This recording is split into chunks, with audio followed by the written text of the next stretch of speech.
Hello friends, तो आज हम लोग class 11 geography chapter 1 India location को कंप्लीट करेंगे। ये सेकंड पार्ट है इस चैप्टर का। फर्स्ट पार्ट की वीडियो का लिंक डिस्क्रिप्शन बॉक्स में है। जिन लोगों ने नहीं देखी है फर्स्ट पार्ट वो जाके देख लें और वीडियो को लाइक, कमेंट और शेयर करना ना भूलें और चैनल को सब्सक्राइब ज़रूर करें। So let's start the video. First of all हम लोग कुछ क्विक रिवीजन एक लेते हैं जो हम लोगों ने फर्स्ट पार्ट पढ़ा था उसका। तो उसमें हम लोगों ने क्या पढ़ा था कि जो लॉन्गिट्यूड्स और लैटिट्यूड्स हैं उसके बारे में हम लोगों ने पढ़ा था। उनके बीच में जो गैप हैं उनका रीज़न क्या है, या पोल पे जो हम लोग की लैटिट्यूड्स लॉन्गिट्यूड्स हैं उनका डिस्टेंस कैसे रहता है, कम क्यों हो जाता है, लॉन्गिट्यूड्स का डिस्टेंस पोल पे क्यों कम होता है, लैटिट्यूड्स का डिस्टेंस पोल पे सेम क्यों रहता है, इसके बारे में हम लोगों ने पढ़ा था। या उनके बीच का जो गैप होता है, लैटिट्यूड्स के बीच का गैप, उनका पीछे क्या रीज़न है, और लॉन्गिट्यूड्स के गैप का क्या रीज़न है, या लैटिट्यूड का हमारा गैप कितना है, वो सब पढ़ा था हम लोगों ने। या जो एक्चुअल डिस्टेंस है नॉर्थ टू साउथ और ईस्ट टू वेस्ट में, वो हम लोगों ने देखा था। और स्टैंडर्ड मेरिडियन के बारे में पढ़ा था और इंडियन स्टैंडर्ड टाइम जोन के बारे में भी पढ़ा था। फर्स्ट वीडियो में इतना हम लोगों ने कवर किया था। अब सेकेंड वीडियो में हम लोग उसके आगे की चीज़ें कवर करेंगे।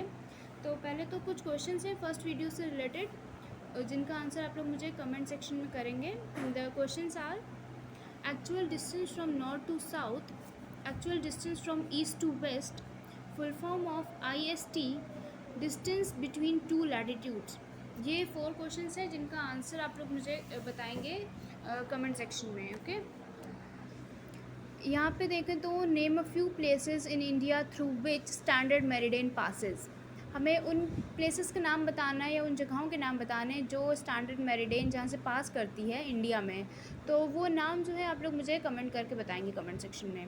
India with its area of 3.28 square kilometre accounts for 2.4% of world's land surface area and stands as the 7th largest country of the world.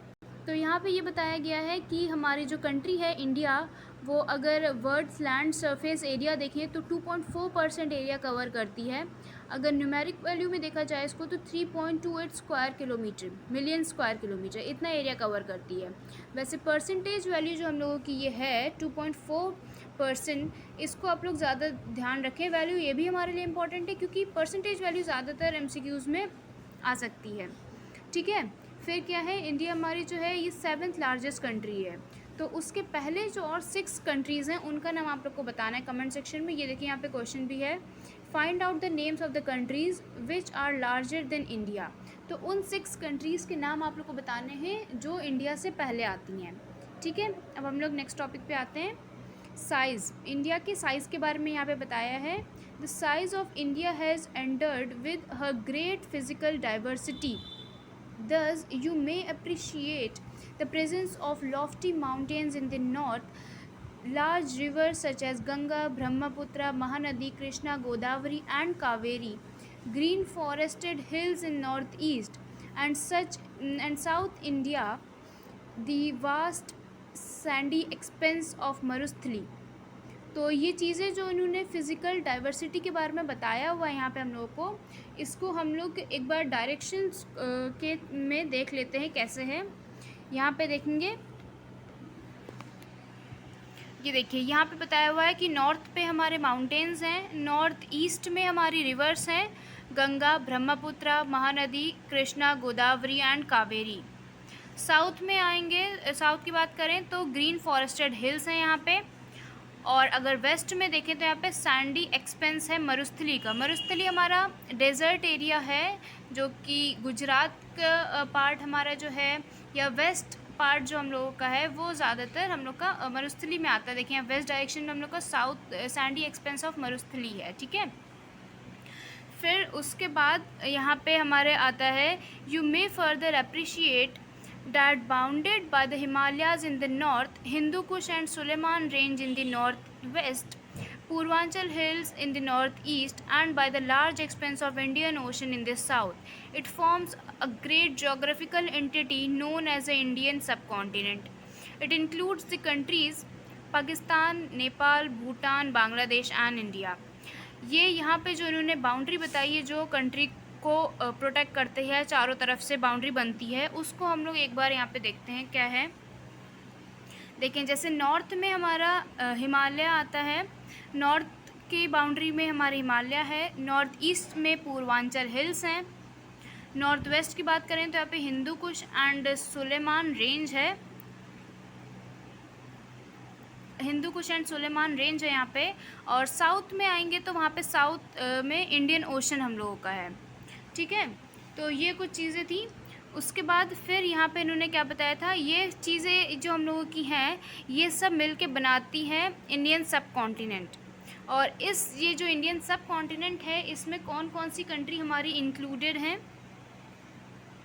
तो वो हम लोग देखेंगे। जैसे उसमें आ रही है हमारी नेपाल है, पाकिस्तान है, भूटान है, बांग्लादेश है, इंडिया है, ये सारी हमारी इंडियन सब कॉन्टिनेंट में कंट्रीज़ आती हैं, ठीक है।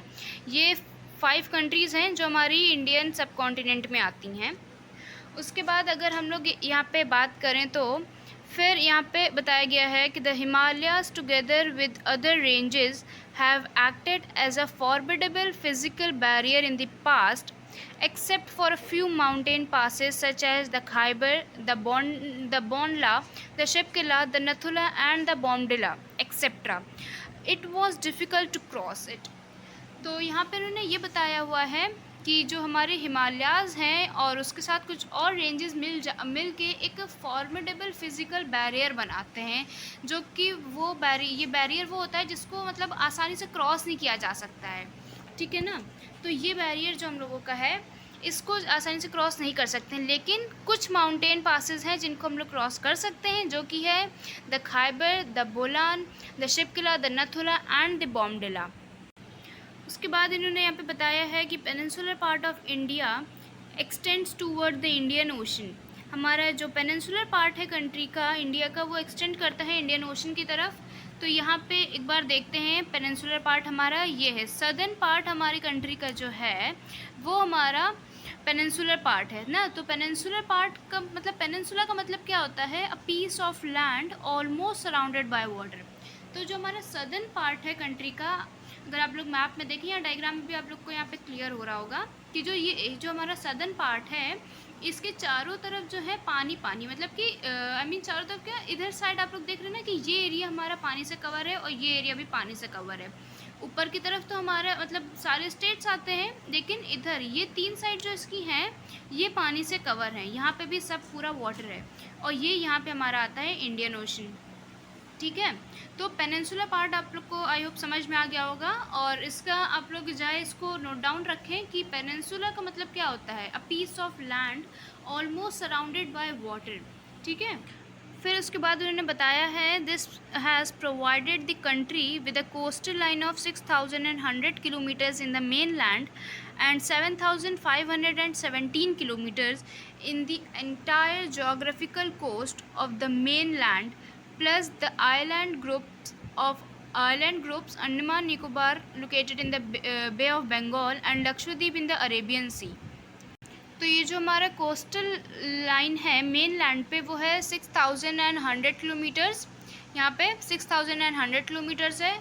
और एंटायर जोग्राफिकल कोस्ट जो है मेन लैंड का प्लस द आइलैंड ग्रुप्स वो है 7517 किलोमीटर्स।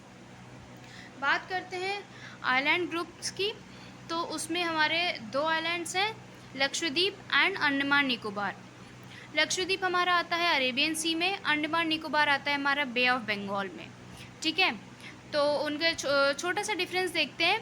लक्षद्वीप और बे ऑफ बंगाल में अरेबियन सी और में लक्षद्वीप है हमारा, और बे ऑफ बंगाल में अंडमान निकोबार है। तो उसका डिफरेंस क्या है, लक्षद्वीप की कैपिटल आती है हमारी कारावती, अंडमान निकोबार की कैपिटल आती है पोर्ट ब्लेयर।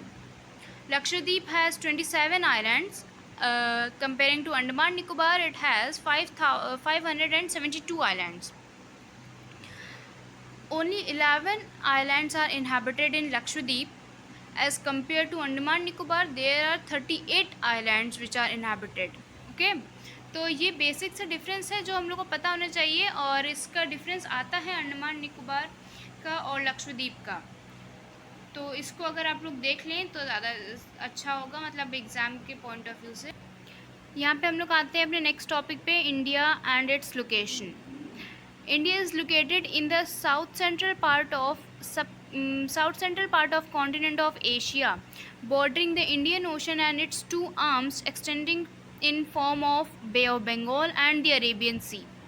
तो इंडियन ओशन हमारी जो है वो, और टू आर्म्स और जो कि हैं बे ऑफ बंगाल और अरेबियन सी, ये मिला के हमारी कंट्री को जो है सराउंडेड है, मतलब कि चारों तरफ से बाउंड्री कंट्री को जो मिलती है वो इनसे मिलती है। किससे है?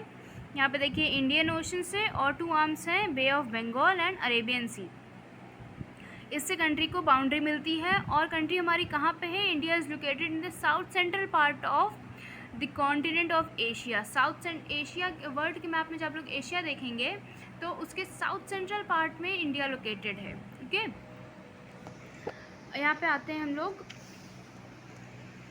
Sri Lanka and Maldives are the two island countries located in the Indian Ocean. ये दो आइलैंड कंट्रीज़ हैं जो हमारे इंडियन ओशन में लोकेटेड हैं। फर्स्ट पार्ट जो है उसमें हम लोगों ने स्टार्टिंग में ही बताया था कि जो नेबरिंग कंट्रीज़ हैं हमारी इंडिया की नेबरिंग कंट्रीज़, उनके बारे में बताया था। उसमें भी श्रीलंका और मालदीव्स के नाम थे। तो ये दो कंट्रीज़ हमारी ऐसे हैं जो आइलैंड कंट्रीज़ हैं, ठीक है, जो इंडियन ओशन में हैं। ये दोनों कंट्रीज़ हमारी जो हैं श्रीलंका और मालदीव्स, ये इंडियन ओशन में आती हैं। और श्रीलंका जो है ये सेपरेट करती है इंडिया को गल्फ ऑफ मन्नार और पर्ल स्ट्रेट से। Sri Lanka is separated from India. Sri Lanka और इंडिया एक दूसरे से सेपरेट होते हैं by the Gulf of Mannar and Pearl Strait. इन दोनों चीज़ों से श्रीलंका और इंडिया सेपरेट होती है। किन से? गल्फ ऑफ मन्नार और पर्ल स्ट्रेट से, ठीक है। आई होप आप लोग को सारी चीज़ें क्लियर हुई होंगी, और वीडियो को पूरा लास्ट तक देखें ताकि हर एक पॉइंट क्लियर हो जाएगा इससे आप लोग का। और जो चीज़ नहीं क्लियर है वो आप लोग मुझे कमेंट सेक्शन में बता दें, या फर्स्ट वीडियो की भी अगर कोई ऐसी चीज़ है जो आप लोग को नहीं क्लियर है तो वो भी आप लोग मुझे कमेंट सेक्शन में बता सकते हैं। उसको और अच्छे से क्लियर करने की कोशिश करूँगी। और वीडियो को ज़रूर से ज़रूर लाइक करें, और आई मीन कि अगर आपको अच्छी लग रही है तो आप उसको लाइक करो। ऐसे बहुत से लोग होते हैं कि वीडियो देख ली, हाँ चलो ठीक है, पढ़ लिया, अपना काम निकाल लिया, छोड़ दिया फिर। तो अगर आपको अच्छी लग रही है, आप पढ़ रहे हो, तो उसको लाइक करो, ठीक है। अगर पसंद आती है तो उसको लाइक करो आप, और चैनल को सब्सक्राइब करो ताकि आप लोग को और वीडियोस जो है वो मिलती रहेंगी, और जल्दी जल्दी वीडियोस आएंगी। तो उसको आप लोग अच्छे से देखें, समझें चीज़ों को, और क्वेश्चन जो मैंने वीडियो की स्टार्टिंग में कहे उनके आंसर आप लोग मुझे कमेंट सेक्शन में बताएं, ठीक है।